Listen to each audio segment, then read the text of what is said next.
Hello guys, it's the Shades and welcome again to Shades' Soapbox. It's been about 6 years since one of my all-time favorite games has been freed to the world. That game being Undertale. When I first got my hands on the game back in mid-2016, I was obsessed with it, having brought back my random review series after years of staying silent on YouTube, and shortly after, doing a full Let's Play on the old RVT game crew. An LP I still go back and watch from time to time. I later even did a personal Let's Play of its sequel series, Deltarune Chapter 1, because I was just so hyped for the franchise. I knew my love for the franchise would eventually taper off, but even after 5 years of all that, I still find myself occasionally coming back to it, and still loving everything that has come from it. See, anyone who's watched my stuff knows, one thing I always appreciated is the fan-made work that comes from said fans' love of a property, and this was taken to a whole nother level with the Undertale community. I've seen fans go the extra mile for a franchise, but nothing like this. Hell, fellow YouTuber Super Eyepatch Wolf did a video about the whole work fans have made and how that rabbit hole may even go deeper than the VTuber rabbit hole. Sure, there are fans who make art, music, videos, fanfics, etc., and based on the franchise, but that's just the norm for any fan base. But one thing that Undertale did that few, if any other fandom has been able to do, is take the story, characters, setting, and more, and not only expand upon it, but put their own twist on it. We're talking, of course, about the Undertale AU multiverse. It all started with the idea of taking the characters and making a darker, more aggressive version of themselves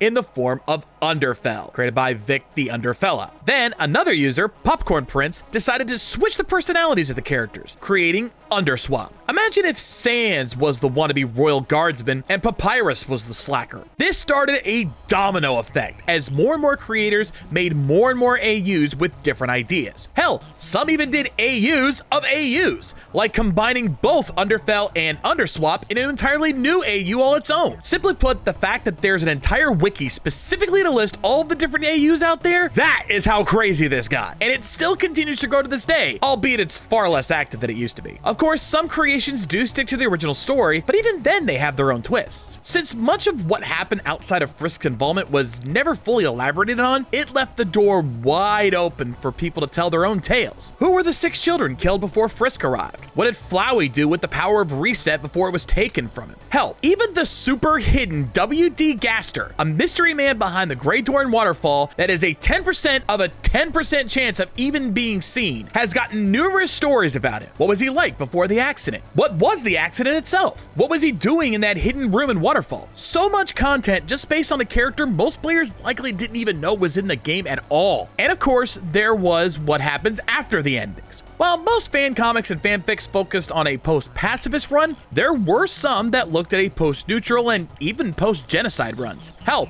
Nettie even looked at a post-tainted pacifist. What happens when Frisk does a pacifist run after a true genocide run? If there was an aspect of the story, someone made content expanding upon it. And with all these different AUs and versions of characters out there, there was bound to be crossover, and by God was there ever. It was far from uncommon to see different versions of many characters interact with each other. The most common were obviously Frisk and the Skelebros, Sans and Papyrus. Hell, given it's the holiday, there's actually a Christmas special where a whole group of different AUs of the bros got together for a party, complete with clashing personalities, existential crises, and some spike eggnog to boot. Admittedly, this became rather overwhelming as time went on. Even Popcorn Prince had to eventually give up his creation and left the fandom due to the community going way too overboard with it. Same also happened to Vic, but they eventually returned. I've seen some rabid and quite frankly toxic fandoms in the past, but this shit got ridiculous. And there is still a large portion of the fan base today that even others in the community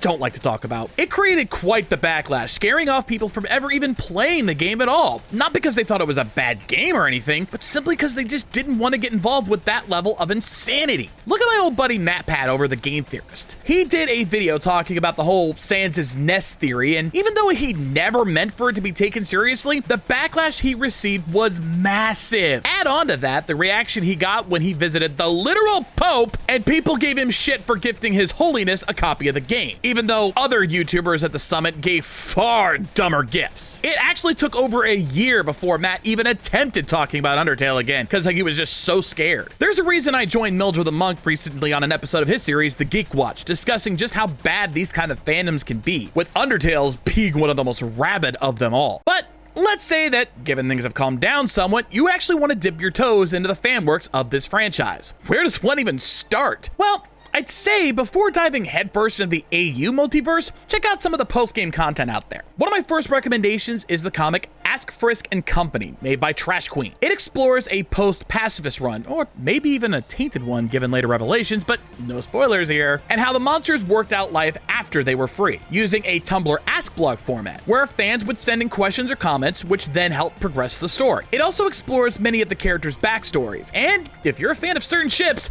these guys play the shipping game hard. Even Frisk gets a bay before too long. There are two major fandubs of the series on YouTube out there. One by Studio Catbird, who had a pretty solid cast, even having the creator herself playing Undyne. Oh, you mean this? It's my very own real functional Clown Stripe Buster Sword! While I was in Japan, I commissioned a traditionally trained blacksmith to make it for me. And he said it would be too heavy to wield properly.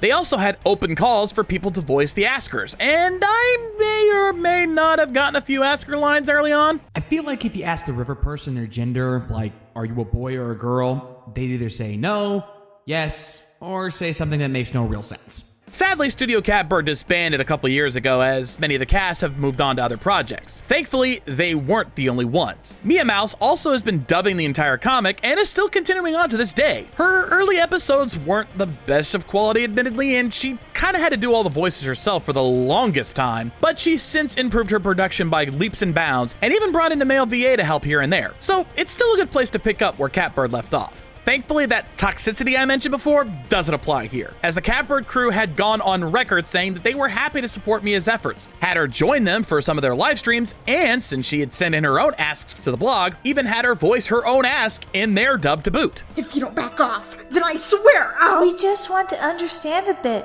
Maybe if we knew a little more about your backstory, we would know why you act the way you do. Clearly this ocean thing is different from what happened to the other Karen, since it doesn't seem to be affecting them much.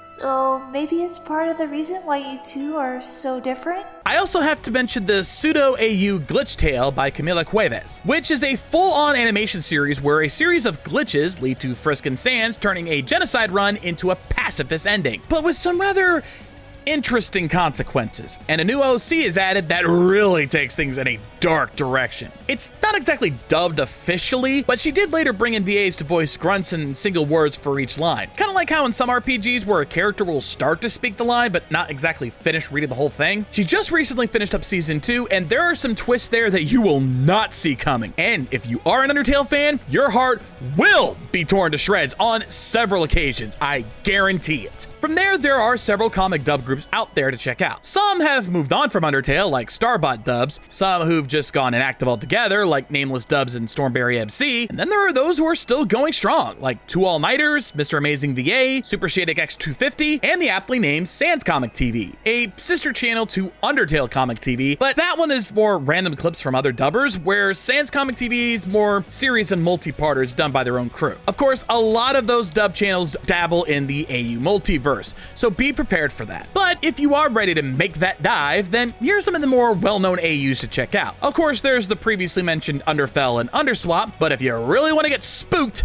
go check out Horror Tale, where things get really creepy, and I don't mean cheap jump scares either. You will never look at Toriel the same after starting that one. There's also Flowerfell, which will hit you right in the feels. Every time Frisk resets, a flower grows on their body. If you just want to change the setting, then go check out Undertale. Simply put, it's Undertale in space! And I'm sure there are those who want something a little spicier. For that, we have Underlust, where all the monsters are a bunch of horn dogs, except for Metaton, ironically, but there are reasons for that. It's risque, but it's not full-on hentai and still has some seriousness to it. But if you want the ultimate AU experience, then I have to recommend the animation series Underverse by Jacquet. It's a story where Gaster's attempts to make a perfect AU lead to a major event, and now its version of Frisk and Kara travel between the AUs to help fix their own. It features nearly every other AU all rolled into one, so if you want a sampler of all the different AUs out there, then this is probably the best place to start. Bottom line, the Undertale fanbase space can be severely toxic, but beyond that is a treasure trove of interesting content that could suit anyone's taste. It's not all great stuff, but with the sheer volume of it out there, you are bound to find something you enjoy out of it. And don't let the more toxic fandom ruin it for you. Honestly, play the games, have fun, and see what else is out there for you. All you need is just a little determination. Anyway, that's gonna do it for me here today, ladies and gentlemen. I'm the Shades, and we'll see you next time. Rock on!